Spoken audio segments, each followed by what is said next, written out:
Hello everyone, मैं सुभद्रा सिंह स्वागत करती हूँ आपका अपने यूट्यूब चैनल 3M स्टडी में।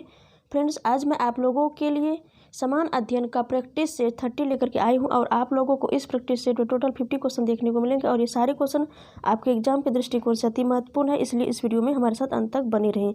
तो चलिए फिर हम लोग बढ़ते हैं क्वेश्चन की ओर।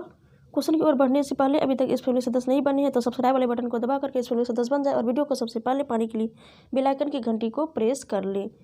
तो आइए हम लोग क्वेश्चन नंबर 1 की ओर आते हैं। क्वेश्चन नंबर आपका 1 है कि सत्ता हस्तांतरण के समय निम्नलिखित राज्यों में से एक में कांग्रेस दल का पूर्ण विकसित संगठन था। तो कौन से स्थान पर जो है कांग्रेस दल का पूर्ण विकसित संगठन था? तो आइए हम लोग ऑप्शन में देखते हैं क्या क्या है। ए में आपका हैदराबाद, बी में अवध, सी में मैसूर, उसके बाद डी में क्या है, जूनागढ़। तो इस क्वेश्चन का जो आपका राइट आंसर हो जाएगा ऑप्शन नंबर सी हो जाएगा। क्लियर। अब बढ़ते हैं आपके अगले क्वेश्चन की ओर। क्वेश्चन नंबर आपका 2 में है कि त्रावणकोर में कांग्रेस ने त्रावणकोर राज्य के जिस दीवान की स्वेच्छाचारी सरकार के विरुद्ध सविनय अवज्ञा आंदोलन आरंभ किया था वे कौन थे? तो वे कौन थे? C.P. रामास्वामी अय्यर थे। तो इस क्वेश्चन का आपका राइट आंसर हो जाएगा ऑप्शन नंबर ए। तो क्लियर। अब बढ़ते हैं आपके अगले क्वेश्चन की ओर। क्वेश्चन नंबर आपका 3 है, क्या है कि भारतीय राष्ट्रीय कांग्रेस का 1937 ईस्वी का अधिवेशन बिहार के किस शहर में हुआ था? तो कौन से शहर में हुआ था? देखते हैं। तो आपका आंसर हो जाएगा भागलपुर। तो इस क्वेश्चन का आपका राइट आंसर हो गया ऑप्शन नंबर डी। देखिए, भारतीय राष्ट्रीय कांग्रेस का जो 1937 ईस्वी में अधिवेशन हुआ था बिहार में, तो वह जो है फैजपुर में हुआ था और फैजपुर जो है भागलपुर के आसपास पड़ता है। तो ये भी पॉइंट आप लोग माइंड में रखेंगे, लेकिन आपके ऑप्शन में नहीं दिया हुआ है तो इसीलिए जो है आपका यहाँ पे भागलपुर होगा। लेकिन जो है फैजपुर में 1937 ईस्वी का जो है भारतीय राष्ट्रीय कांग्रेस का अधिवेशन हुआ था और जिसकी अध्यक्षता किसने किए थे? पंडित जवाहरलाल नेहरू ने किए थे। और ये पहला अवसर था जब जो है कांग्रेस का अधिवेशन किसी छोटे नगर या गांव में हुआ था। तो यह पॉइंट आप लोग माइंड में रखेंगे कि कौन सा अधिवेशन या किस ईस्वी में जो अधिवेशन हुआ भारतीय राष्ट्रीय कांग्रेस का वह गांव में हुआ था। तो 1937 ईस्वी का ही भारतीय राष्ट्रीय कांग्रेस का अधिवेशन था। तो क्लियर। अब बढ़ते हैं आपके अगले क्वेश्चन की ओर। क्वेश्चन नंबर आपका 4 में है कि सन 1930 में कांग्रेस का सविनय अवज्ञा आंदोलन इतना सफल हुआ कि निम्नलिखित शहरों में से एक में अंग्रेजी राज के चिन्ह कई महीनों तक गायब से हो गए थे। वह कौन सा जगह था? वह बड़ही था। तो इस क्वेश्चन का आपका राइट आंसर हो जाएगा ऑप्शन नंबर सी। क्लियर। अब बढ़ते हैं आपके अगले क्वेश्चन की ओर। क्वेश्चन नंबर आपका 5 में है कि झंडा गीत किसने लिखा था? तो किसने लिखा था? श्यामलाल पार्षद ने। तो इस क्वेश्चन का आपका राइट आंसर हो जाएगा ऑप्शन नंबर डी। क्लियर। अब बढ़ते आपके अगले क्वेश्चन की ओर। क्वेश्चन नंबर आपका 6 है कि किसने कहा था स्वराज मेरा जन्मसिद्ध अधिकार है और मैं इसे लेकर के रहूंगा? बहुत ही इजी क्वेश्चन है, आप सभी जानते ही होंगे। तो इस क्वेश्चन का जो आपका राइट आंसर हो जाएगा ऑप्शन नंबर डी हो जाएगा। और आइए हम लोग इससे रिलेटेड कुछ जान लेते हैं कि बाल गंगाधर तिलक ने जो है स्वराज मेरा जन्मसिद्ध अधिकार और मैं इसे लेकर के रहूंगा यह नारा जो दिया था, तो ये किस दरमियान दिया था?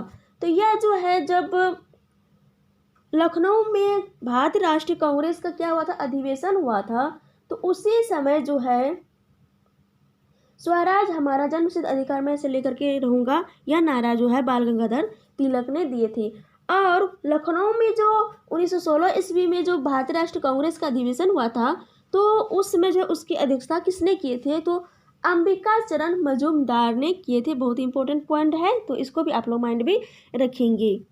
तो क्लियर। अब बढ़ते हैं आपके अगले क्वेश्चन की ओर। क्वेश्चन नंबर आपका 7 में है कि किस घटना के कारण गांधी जी ने असहयोग आंदोलन वापस लिया था? तो किस घटना के कारण? चौरा चौरी कांड जो कि 1922 ईस्वी में हुआ था। तो इस क्वेश्चन का आपका राइट आंसर हो जाएगा ऑप्शन नंबर बी। क्लियर। अब बढ़ते हैं आपके अगले क्वेश्चन की ओर। क्वेश्चन नंबर आपका 8 में है कि सर्वोदय शब्द का प्रयोग सर्वप्रथम किसने किया था? तो किसने किया था? महात्मा गांधी ने किया था। तो इस क्वेश्चन का जो आपका राइट आंसर हो जाएगा ऑप्शन नंबर ए हो जाएगा। और सर्वप्रथम तो महात्मा गांधी जी ने किए थे, लेकिन इसको जो आगे और प्रबल किसने किया, तो महात्मा गांधी के प्रधान शिष्यों में से एक थे विनोबा भावे। उसी ने जो है सर्वोदय शब्द को आगे जा करके उसको और अधिक प्रबल किया। तो ये भी पॉइंट आप लोग माइंड में रखेंगे। और विनोबा जी जो है इससे जो है साम योग का नाम दिया। किसको? सर्वोदय को जो है साम योग का नाम दिया और भूदान का मूल विचार इसे कहा। किसने? विनोबा जी ने। तो यह भी पॉइंट आप लोग जो है माइंड में रखेंगे। तो क्लियर, आप बढ़ते हैं आपके अगले क्वेश्चन की ओर। क्वेश्चन नंबर आपका 9 में है कि पूना समझौते का उद्देश्य क्या था। तो पूना समझौते का क्या उद्देश्य था? दलित वर्ग को प्रतिनिधित्व देना, इसका यही मुख्य उद्देश्य था। तो बी आपका राइट आंसर हो जाएगा। क्लियर, बढ़ा जाए आपके अगले क्वेश्चन की ओर। क्वेश्चन नंबर आपका 10 में है कि अंग्रेजों द्वारा भारतीयों को 1947 ईस्वी में सत्ता हस्तांतरित किए जाने के समय कांग्रेस अध्यक्ष कौन थे? तो कौन थे? जे.बी. कृपलानी थे। तो इस क्वेश्चन का आपका राइट आंसर हो जाएगा ऑप्शन नंबर डी। और यह जो अधिवेशन हुआ था उस समय तो मेरठ में हुआ था, जिसमें की अध्यक्षता किसने की थी? जे.बी. कृपलानी। यह जो है 1946 में हुआ था मेरठ में अधिवेशन। 1946 से लेकर के 48 तक जो था यही अध्यक्ष था किसका? भारतीय राष्ट्रीय कांग्रेस का। तो क्लियर, अब बढ़ते हैं आपके अगले क्वेश्चन की ओर। क्वेश्चन नंबर आपका 11 में है कि बंगाल 1905 ईस्वी में विभाजित हुआ, जिसके विरोध के फलस्वरूप यह दोबारा विभाजित हुआ। तो ये कब विभाजित हुआ?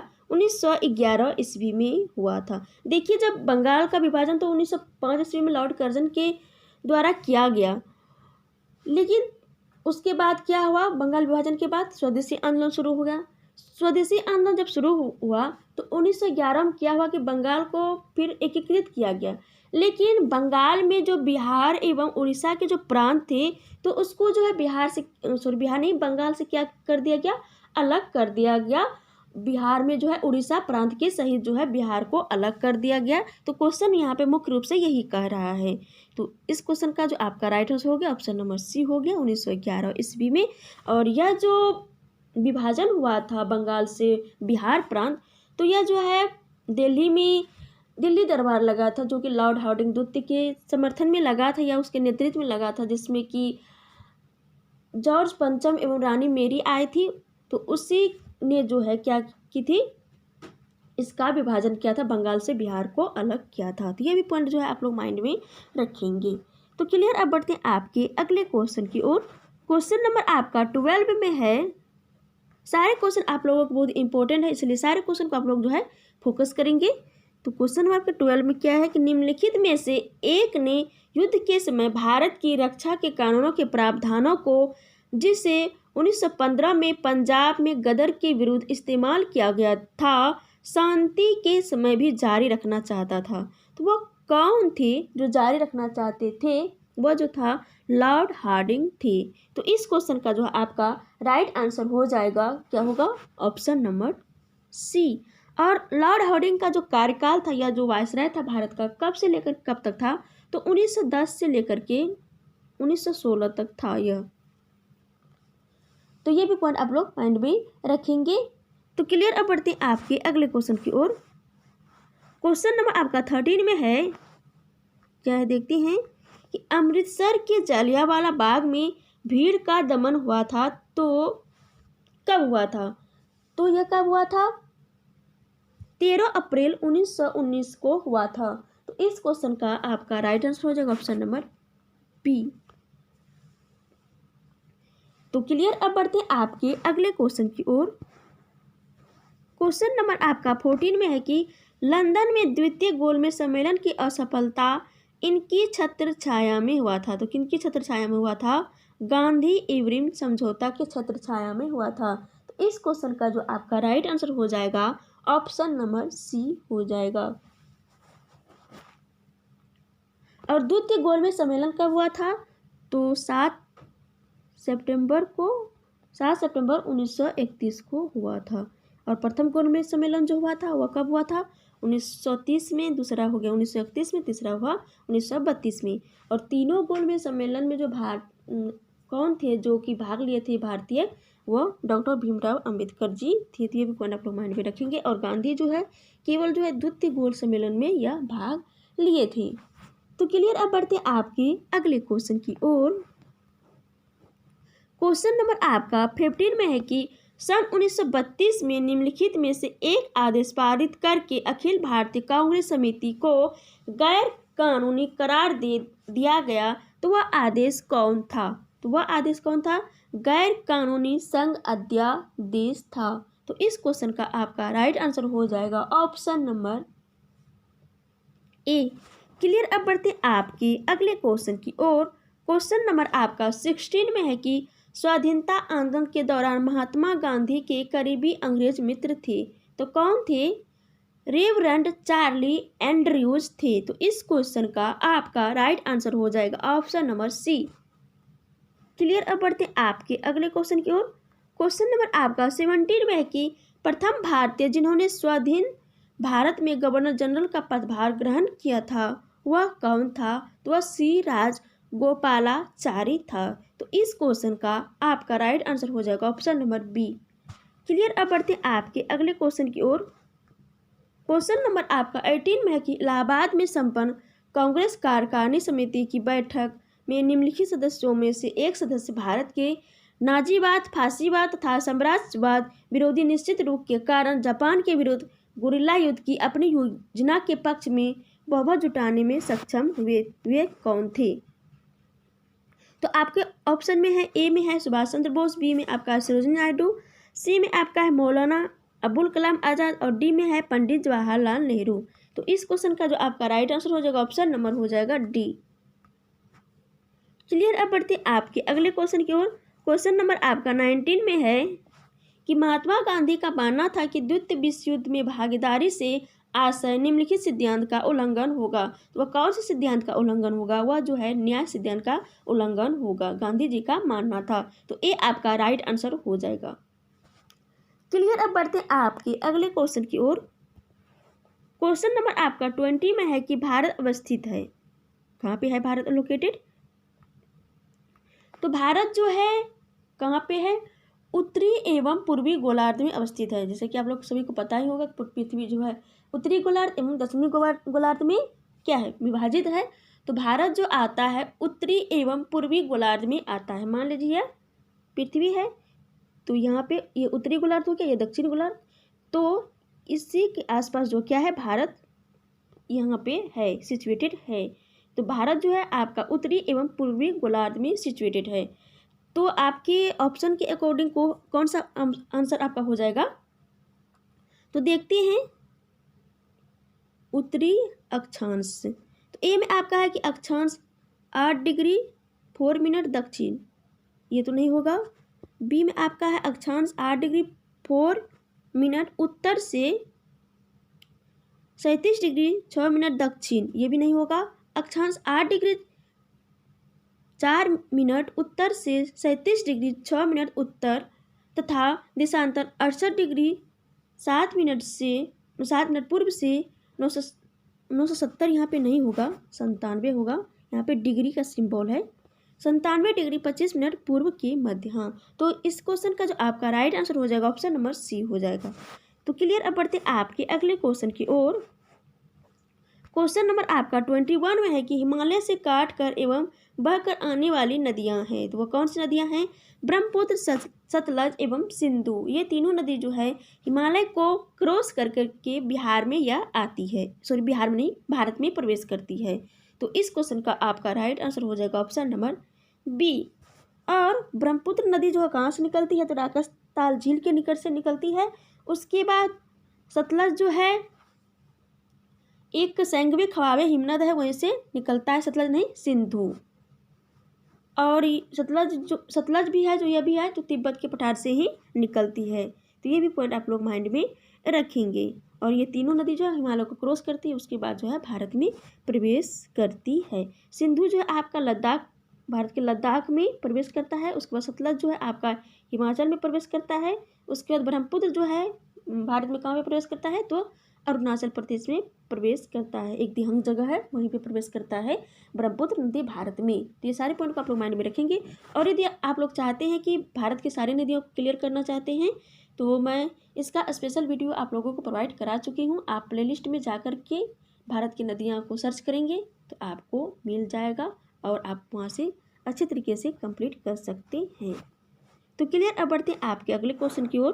क्वेश्चन नंबर आपका 22 में है। देखते हैं क्या है कि भारत में ताम्र, स्वर्ण, लौह, कोयला निम्नलिखित में से किस वर्ग के स्थानों से क्रमबद्ध है। तो आइए हम लोग देखते हैं। तो ए में आपका है क्षेत्रीय कोलार कुद्रेमुख झड़िया, बी में आपका कोलार क्षेत्रीय कुद्रेमुख झड़िया, सी में आपका झड़िया कोलार कुद्रेमुख क्षेत्रीय, डी में आपका है क्षेत्रीय कुद्रेमुख कोलार झड़िया। तो इस क्वेश्चन का आपका आंसर हो जाएगा ए, आपका राइट आंसर हो जाएगा क्षेत्रीय कोलार कुद्रेमुख झड़िया। तो ये क्लियर हो गया। अब बढ़ते हैं आपके अगले क्वेश्चन। क्वेश्चन है आपका 23 कि भारत में कोर उद्योग क्या है। तो यह जो उद्योग होता है कोर उद्योग, या विद्युत, कोयला, पेट्रोलियम पदार्थ, ये सभी से जो है क्या होता है, संबंधित होता है। तो इस क्वेश्चन का आपका राइट आंसर हो जाएगा ऑप्शन नंबर डी। क्या हो जाएगा, ऑप्शन नंबर डी। तो क्लियर, अब बढ़ते आपके अगले क्वेश्चन की ओर। क्वेश्चन नंबर आपका 24 में है। देखते हैं क्या है कि विश्व के विशाल वलित, जिसको हम लोग फोल्ड पर्वत के नाम से भी जानते हैं, विश्व के विशाल वलित पर्वतों की रचना आज से लगभग कितने मिलियन वर्ष पूर्व हुई थी। तो कितने मिलियन वर्ष पूर्व हुई थी, तो 30 मिलियन वर्ष पूर्व हुई थी। तो इस क्वेश्चन का आपका राइट आंसर हो जाएगा ऑप्शन नंबर डी। डी हो जाएगा। और वलित पर्वत, हिमालय जो है कौन सा पर्वत है, वलित पर्वत है, और जिसको हम लोग फोल्ड पर्वत एवं मोड़दार पर्वत के नाम से जानते हैं। जबकि अरावली जो है यह भ्रंश पर्वत, जिसको हम लोग भ्रंश पर्वत के नाम से जानते हैं, ब्लॉक पर्वत के नाम से जानते हैं, किसको, अरावली पर्वत को। तो ये सारे पॉइंट जो है आप लोग माइंड में रखेंगे। क्लियर, पढ़ते हैं आपके अगले क्वेश्चन की ओर। क्वेश्चन नंबर आपका 25 में है कि विश्व के 80% सक्रिय ज्वालामुखी निम्नलिखित में से किन पेटियों में पाए जाते हैं। तो कौन से पेटियों में पाए जाते हैं, आइए हम लोग देखते हैं। ए में आपका अंध महासागरीय पेटी, 2 में आपका है मध्य महाद्वीपीय पेटी, 3 में आपका है परिभ्रशांत पेटी, उसको 4 में आपका क्या है, हिंद महासागरीय पेटी। तो इस क्वेश्चन का जो आपका राइट आंसर हो जाएगा ऑप्शन नंबर ए हो जाएगा, 2 और 3। तो मध्य महाद्वीपीय पेटी एवं परिप्रशांत पेटी, इन दोनों जगहों में जो होता है क्या, सक्रिय ज्वालामुखी जो है क्या होती है, पाई जाती है। तो इसको जो है आप लोग माइंड में रखेंगे। और संसार का सबसे ऊंचा सक्रिय ज्वालामुखी जो है वह कौन सा है, कोटोपैक्सी इक्वेडोर है। कौन सा, कोटोपैक्सी इक्वेडोर है, जो कि दक्षिणी अमेरिका का है। तो ये भी पॉइंट आप लोग माइंड में रखेंगे। और आज संसार में जो लगभग जो है कितनी ज्वालामुखी है, सक्रिय ज्वालामुखी 500 है। और भारत में जो है कोई सक्रिय ज्वालामुखी नहीं है। और भूमध्य सागर में एक बहुत ही इम्पोर्टेंट ज्वालामुखी है जो कि एग्जाम में क्वेश्चन बनता है, वह है एटना ज्वालामुखी, जो कि लाखों वर्षों से क्या है, सक्रिय है। तो क्लियर, अब बढ़ते आपके अगले क्वेश्चन की ओर। क्वेश्चन नंबर आपका 26 में है कि विश्व के विशालतम स्वर्ण क्षेत्र दक्षिण अफ्रीका के निम्नलिखित में से कौन सी पर्वत श्रेणियों में अवस्थित है। तो आइए हम लोग ऑप्शन में देखते हैं क्या क्या दिया हुआ है। तो ए में आपका है रोगेवेल्डन वर्ग, बी में आपका है ग्रूट स्वाट वर्ग, सी में आपका है विटवाटसरलैंड, डी में आपका है इकेन्सबर्ग। तो इस क्वेश्चन का जो आपका राइट आंसर हो जाएगा ऑप्शन नंबर सी हो जाएगा। और यह जो विट्वाटसरलैंड जो है, यह प्लेस जो है यह दक्षिण अफ्रीका में रैंड पहाड़ी पर अवस्थित है। इसको हम लोग रैंड पहाड़ी के नाम से भी जानते हैं। और यह तो हो गया आपका कौन सा प्लेस है, दक्षिण अफ्रीका की बात हुई है। यदि हम लोग कनाडा की बात करें कि कनाडा में ऐसा कौन सा जगह है जहाँ पर कि सोना का भंडार है, तो फ्लिन फ्लोर, बहुत ही इंपॉर्टेंट पॉइंट है आपका, फ्लिन फ्लोन, यह कनाडा का है। और इसी तरह से जो है ऑस्ट्रेलिया में कालगुरली जो है स्वर्ण भंडार है। और हम लोग भारत की बात करें तो भारत में कर्नाटक का जो कोलार है वहीं पे सोना मिलता है। तो क्लियर। अब बढ़ते हैं आपके अगले क्वेश्चन की ओर। क्वेश्चन नंबर आपका 27 में है कि विश्व के अधिकतम संभाव्य जल शक्ति वाले कतिपय नदी बेसिन कौन से हैं? तो कौन से हैं? वह है कांगो, कोलंबिया, यांगटी सी है। तो इस क्वेश्चन का आपका राइट आंसर हो जाएगा ऑप्शन नंबर ए। क्लियर। अब बढ़ते हैं आपके अगले क्वेश्चन की ओर। क्वेश्चन जो है इस प्रैक्टिस सेट में आपको थोड़ा लॉन्ग देखने को मिलेंगे, आप लोग फोकस करेंगे। तो 28 में है कि आप चाहे तो इसको पॉज भी कर लें, उसके बाद एक दो बार आप पढ़ें तो आपके माइंड में अच्छे तरीके से सेट हो जाएंगे। तो आइए आते हैं क्वेश्चन नंबर 28 की ओर। क्वेश्चन आपका 28 में है कि निम्नलिखित में से कौन से प्रमुख समूहन में हमें विश्व की 2/3 जनसंख्या का मधुमक्खी छत्ते की भांति संकेंद्रण जो है क्या होता है देखने को मिलता है? तो आइए हम लोग देखते हैं संसार के कौन सा क्षेत्र में ऐसा है। तो ए में आपका है पूर्वोत्तर संयुक्त राज्य अमेरिका, बी में आपका है मध्य यूरोप, सी में आपका है दक्षिण एवं पूर्व एशिया, डी में आपका है पश्चिमोत्तर यूरोप। तो इस क्वेश्चन का जो आपका राइट आंसर हो जाएगा दक्षिण एवं पूर्व एशिया। देखिए सबसे अधिक जनसंख्या कहाँ पे निवास करती है? एशिया में। और एशिया में दक्षिण एवं पूर्व एशिया में जो है पूरे विश्व का 2/3 जनसंख्या जो है दक्षिण एवं पूर्व एशिया में ही निवास करती है। यदि हम लोग दक्षिण एशिया की बात करें, दक्षिण एशिया में कौन कौन से देश आते हैं? तो आपका भारत, पाकिस्तान, बांग्लादेश, श्रीलंका, नेपाल, अफगानिस्तान, ये सभी देश जो आते हैं, और भी देश आते हैं। तो प्रमुख रूप से ये सभी देश जो आते हैं वह दक्षिण एशिया के अंतर्गत आते हैं। इस तरह से हम लोग पूर्वी एशिया की बात करें तो थाईलैंड हो गया, म्यांमार, मलेशिया, इंडोनेशिया, वियतनाम, ये सभी जो है प्रमुख देश पूर्व एशिया के अंतर्गत आते हैं। तो क्लियर। अब बढ़ते हैं आपके अगले क्वेश्चन की ओर। क्वेश्चन नंबर आपका 29 में है कि भारतीय संविधान में निम्नलिखित पदों में वरीयता की दृष्टि से कौन सा क्रम सही है? तो इस क्वेश्चन का जो आपका राइट आंसर हो जाएगा ऑप्शन नंबर बी हो जाएगा। तो राज्यों के राज्यपाल, उसके बाद भारत के मुख्य न्यायाधीश, उसके बाद आता है राज्यों के मुख्यमंत्री, उसके बाद मुख्य चुनाव आयुक्त आता है। तो इस क्वेश्चन का आपका राइट आंसर हो जाएगा ऑप्शन नंबर बी। यदि हम लोग पूरे देश की बात करें कि पदों की वरीयता की दृष्टि से कौन सबसे पहले आते हैं, उसके बाद आते हैं, उसके बाद तो आइए हम लोग उन सबको जो है एक नज़र में देखते हैं। तो सबसे पहला जो स्थान होता है वह राष्ट्रपति का होता है, उसके बाद उपराष्ट्रपति का होता है, उसके बाद प्रधानमंत्री का होता है, उसके बाद राज्यों के राज्यपाल का होता है, उसके बाद भूतपूर्व राष्ट्रपति का होता है, उसके बाद उप प्रधानमंत्री का होता है, उसके बाद भारत के मुख्य न्यायाधीश का होता है, उसके बाद लोकसभा अध्यक्ष का होता है, उसके बाद जो है राज्यों के मुख्यमंत्री का होता है, उसके बाद जो है आपका मुख्य निर्वाचन आयुक्त का होता है। तो इसको जो है बहुत ही आप लोग अच्छे तरीके से माइंड में सेट कर लेंगे। मैं दोबारा इसको रिकरा देती हूँ। किसका फर्स्ट में आता है? तो राष्ट्रपति का, सेकेंड में आता है उपराष्ट्रपति का, उसके बाद आता है प्रधानमंत्री का, उसके बाद आता है राज्यों के राज्यपाल का, उसके बाद आता है भूतपूर्व राष्ट्रपति का, उसके बाद आता है उप प्रधानमंत्री का, उसके बाद आता है भारत के मुख्य न्यायाधीश का, उसके बाद आता है लोकसभा अध्यक्ष का, उसके बाद आता है राज्यों के मुख्यमंत्री का, उसके बाद आता है मुख्य निर्वाचन आयुक्त का। तो क्लियर। अब बढ़ते हैं आपके अगले क्वेश्चन की ओर। क्वेश्चन नंबर आपका 30 में है कि वित्त बिल के लिए किसकी पूर्व स्वीकृति आवश्यक है? तो किसकी आवश्यक है स्वीकृति? भारत के राष्ट्रपति का आवश्यक है। तो आपका सी आपका राइट आंसर हो जाएगा। तो क्लियर। अब बढ़ते हैं आपके अगले क्वेश्चन की ओर। क्वेश्चन नंबर आपका 31 में है कि निम्नलिखित में से कौन लगातार 2 बार राष्ट्रपति रहे थे? तो कौन रहे थे? डॉक्टर राजेंद्र प्रसाद रहे थे। ए आपका राइट आंसर हो जाएगा। और उसके बाद डॉक्टर एस राधाकृष्णन, यह जो है 1 बार राष्ट्रपति रहे हैं, 2 बार उपराष्ट्रपति रहे हैं, और यह जो है दूसरे नंबर के भारत के राष्ट्रपति बने थे। तो क्लियर। अब बढ़ते हैं आपके अगले क्वेश्चन की ओर। क्वेश्चन नंबर आपका 32 में है कि कौन सी सभा है जिसका अध्यक्ष उस सदन का सदस्य नहीं होता है? तो राज्यसभा के जो सभापति होती हैं उपराष्ट्रपति जी, तो वह जो होते हैं वह राज्यसभा के सदस्य नहीं होते हैं। तो इस क्वेश्चन का जो आपका राइट आंसर हो जाएगा ऑप्शन नंबर बी हो जाएगा। क्लियर। अब बढ़ते आपके अगले क्वेश्चन की ओर। क्वेश्चन नंबर आपका 33 में कि लोकसभा की कार्यवाही में भाग लेने का अधिकारी कौन नहीं होता है।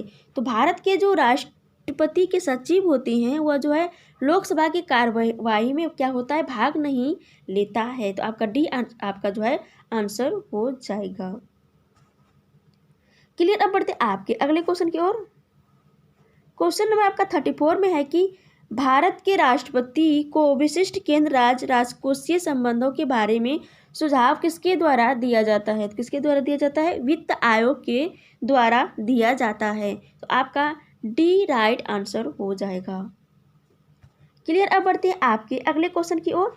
और हाँ, आप लोग यह बताएं अभी कौन सा वित्त आयोग का जो है गठन हुआ है करंट में। तो क्लियर। अब बढ़ते हैं आपके अगले क्वेश्चन की ओर। क्वेश्चन नंबर आपका 34 में है कि संविधान के 73वें संशोधन का संबंध किससे है। तो किससे है, पंचायती राज अधिनियम से है। तो इस क्वेश्चन का आपका राइट आंसर हो जाएगा ऑप्शन नंबर सी। किसकी सिफारिश में हुआ था, बलबन राय मेहता समिति की सिफारिश पर हुआ था। और पंचायती राज को और विस्तार देने के लिए अशोक मेहता समिति जो है यह भी पंचायती राज से ही संबंधित है। और संविधान के 74वां संविधान संशोधन जो किससे संबंधित है, नगर पालिका से संबंधित है। तो क्लियर। अब बढ़ते आपके अगले क्वेश्चन की ओर। क्वेश्चन नंबर आपका 36 में है कि किस संशोधन से समाजवाद, धर्मनिरपेक्षता और राष्ट्रीय एकता एवं अखंडता शब्द भारतीय संविधान में जोड़े गए थे। तो 42वां संविधान संशोधन के तहत जो है इसे जोड़ा गया था। तो ए आपका राइट आंसर हो जाएगा। और 42वें संविधान संशोधन को हम लोग लघु संविधान के नाम से भी जानते हैं। इसको ये भी पॉइंट आप लोग माइंड में रखेंगे। और 42वां संविधान संशोधन के तहत जो है जो मूल कर्तव्य है उसको संविधान में जोड़ा गया था। और जब संविधान में 42वां संविधान संशोधन के तहत जब जोड़ा गया तो 10 ही मूल कर्तव्य जोड़े गए थे। उसके बाद जो है एक मूल कर्तव्य जो है 86वां संविधान संशोधन 2002 में जोड़ा गया। तो ये भी पॉइंट आप लोग माइंड में रखेंगे। और अभी प्रेजेंट टाइम में कुल मिलाकर के 11 मूल कर्तव्य है जो कि भारतीय संविधान के भाग 4 क में एवं आर्टिकल 51 क में इसे रखा गया है। तो ये भी पॉइंट आप लोग माइंड में रखेंगे। और मूल कर्तव्य जो है कहाँ से लिया गया, यह जो है सोवियत संघ से लिया गया है। और 44वां संविधान संशोधन के तहत जो है जो कि 1978 में हुआ था, तो इसके तहत जो है जो संपत्ति के अधिकार है, मौलिक अधिकारों के अंतर्गत जो है पहले संपत्ति के अधिकार को भी रखा गया था जब संविधान निर्मित हुआ था। लेकिन 44वां संविधान संशोधन 1978 के तहत जो है इसको मौलिक अधिकार से हटा करके इसे जो है कानूनी अधिकार के तहत आर्टिकल 300 को में इसे रख दिया गया। तो ये सारे पॉइंट जो है आप लोग माइंड में रखेंगे। क्लियर। अब बढ़ते आपके अगले क्वेश्चन की ओर। क्वेश्चन नंबर आपका 37 में है कि कौन सा आर्थिक संरचना में नहीं आता। तो सड़कें, रेलवे, शिक्षा एवं स्वास्थ्य, ऊर्जा। तो आपका सी जो है राइट आंसर हो जाएगा। शिक्षा एवं स्वास्थ्य जो है आर्थिक अधिसंरचना के अंतर्गत नहीं आता है। क्लियर। अब बढ़ते आपके अगले क्वेश्चन की ओर। क्वेश्चन नंबर आपका 38 में कि 10वीं योजना की अवधि क्या है। तो वर्ष 2002 से लेकर के 2007 तक है। तो ये आपका राइट आंसर हो जाएगा। क्लियर। अब बढ़ते आपके अगले क्वेश्चन की ओर। क्वेश्चन नंबर आपका 39 में है कि आमतौर पर सुरक्षा फ्यूज लगाने के लिए प्रयोग होने वाला तार किस पदार्थ का बना हुआ होता है। तो यह जो होता है टीन एवं शीशे का मिश्र धातु होता है। इस क्वेश्चन का आपका जो सही उत्तर हो जाएगा ऑप्शन नंबर डी हो जाएगा। क्लियर। अब बढ़ते हैं आपके अगले क्वेश्चन की ओर। क्वेश्चन नंबर आपका 40 में है कि आप एक लिफ्ट में खड़े हैं, लिफ्ट के फर्श पर आपके भार द्वारा लग रहा बल क्या होगा। तो इस क्वेश्चन का आपका क्या राइट आंसर हो जाएगा, आइए देखते हैं। बी आपका राइट आंसर हो जाएगा। इस क्वेश्चन का क्या है, बी में लिफ्ट के 9.8 मीटर प्रति सेकेंड यहाँ पे स्क्वायर होगा के त्वरण से नीचे जाते हैं और समय 0 होगा। तो आपका बी राइट आंसर हो जाएगा। क्लियर। अब बढ़ते आपके अगले क्वेश्चन की ओर। क्वेश्चन नंबर आपका 41 में है कि जब एक पत्थर को चांद की सतह से पृथ्वी पर लाया जाता है तो क्या होता है? तो इसका भार जो होता है वह बदल जाता है, परंतु द्रव्यमान नहीं बदलता है। तो बी आपका राइट आंसर हो जाएगा।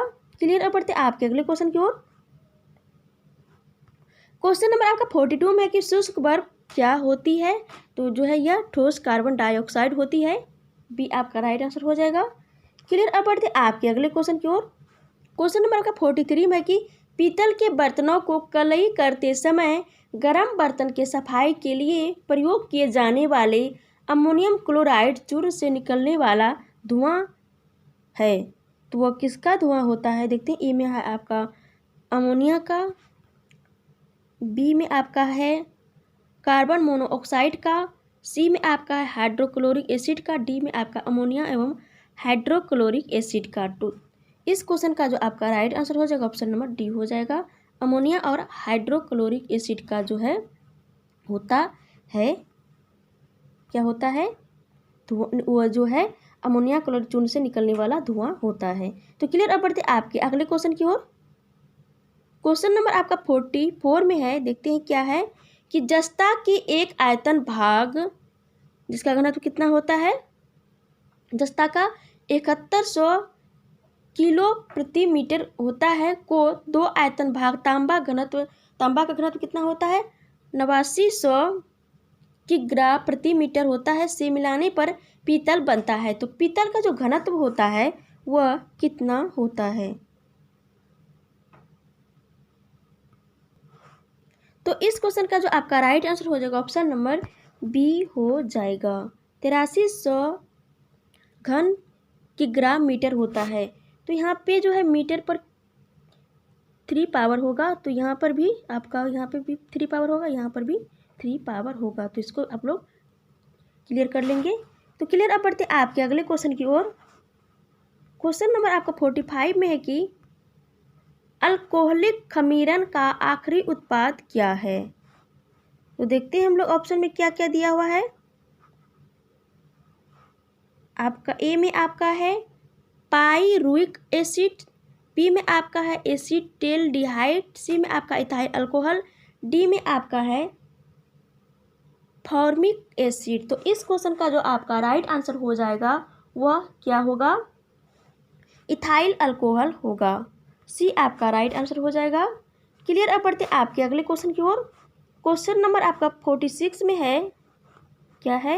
वायु में थोड़ी देर रखने पर किसी धातु के ऊपर हरे रंग के बेसिन कार्बोनेट की परत जम जाती है, तो वह जो धातु होता है वह किसका धातु होता है?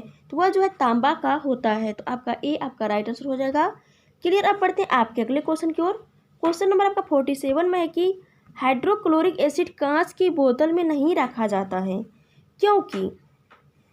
तो आइए हम लोग ऑप्शन में देखते हैं। ए है आपका दृश्य प्रकाश से, बी में आपका है कांच की सोडियम ऑक्साइड से, उसके बाद है सी में क्या है देखते हैं, कांच की एल्यूमिनियम ऑक्साइड से, डी में आपका है कांच की सिलिकॉन डाइऑक्साइड से। तो इस क्वेश्चन का जो आपका राइट आंसर हो जाएगा ऑप्शन नंबर डी हो जाएगा, कांच की सिलिकॉन डाइऑक्साइड से। तो डी राइट आंसर हो गया। क्लियर। अब बढ़ते आपके अगले क्वेश्चन की ओर। क्वेश्चन नंबर आपका 48 में है कि कच्चे फलों को कृत्रिम रूप से पकाने के लिए प्रयोग में लाई जाने वाली गैस का नाम क्या है? तो वह कौन सा गैस है? आपका एथिलीन है। तो डी आपका राइट आंसर हो जाएगा। क्लियर। अब बढ़ते आपके अगले क्वेश्चन की ओर। क्वेश्चन नंबर आपका 49 में कि विस्फोटक नाइट्रोग्लिसरीन है एक, तो यह जो है क्या है? एस्टर है। तो इस क्वेश्चन का आपका राइट आंसर हो जाएगा ऑप्शन नंबर डी। क्लियर। अब बढ़ते हैं आपके अगले क्वेश्चन की ओर। क्वेश्चन नंबर आपका 50 है और यह जो क्वेश्चन है आपके इस प्रैक्टिस सेट का लास्ट क्वेश्चन है। जस्ता के एक बर्तन पर विद्युत लेपन की विधि है, तो यह जो विधि है वह कौन सी विधि है? तो ए में आपका बर्तन को ऋण ध्रुव बनाया जाता है, बी में आपका है शुद्ध जस्ता को धन ध्रुव बनाया जाता है, सी में आपका है बर्तन को ऋण ध्रुव और शुद्ध जस्ता को धन ध्रुव बनाया जाता है, डी में आपका है बर्तन को धन ध्रुव और जस्ता को ऋण ध्रुव बनाया जाता है, से प्रभावित नहीं होगा। तो आपका जो इस क्वेश्चन का जो आपका राइट आंसर हो जाएगा ऑप्शन नंबर सी हो जाएगा। तो क्लियर। तो इस तरह से हम लोग इस प्रैक्टिस सेट में टोटल 50 क्वेश्चन थे। इन सारे क्वेश्चन को बहुत ही अच्छे तरीके से समझे और क्लियर भी किए। तो आई होप कि सारे क्वेश्चन आप लोगों को माइंड में सेट हो गए होंगे। यदि लगे कि अनक्लियर है तो आप लोग जरूर जो है इस वीडियो को मल्टीपल टाइम्स देखें, क्योंकि इस प्रैक्टिस सेट में जो है बहुत सारे क्वेश्चन कैसे लेंदी है, जिसको कि आपको एक बार थोड़ा समझने में थोड़ा प्रॉब्लम हो सकती है। यदि आप लोग इसको मल्टीपल टाइम्स देखें तो सारे क्वेश्चन बहुत ही अच्छे तरीके से क्लियर हो जाएंगे। तो आई होप कि ये वीडियो आप लोग बहुत ही पसंद आए होंगे। यदि पसंद आए तो इस वीडियो को लाइक करें और ज़्यादा से ज़्यादा फ्रेंड्स के पास इसको शेयर करें, ताकि सारे फ्रेंड्स को इसका लाभ मिल सके। तो चलिए फिर मिलते हैं आपके नेक्स्ट वीडियो में। तब तक के लिए जय हिंद, जय भारत।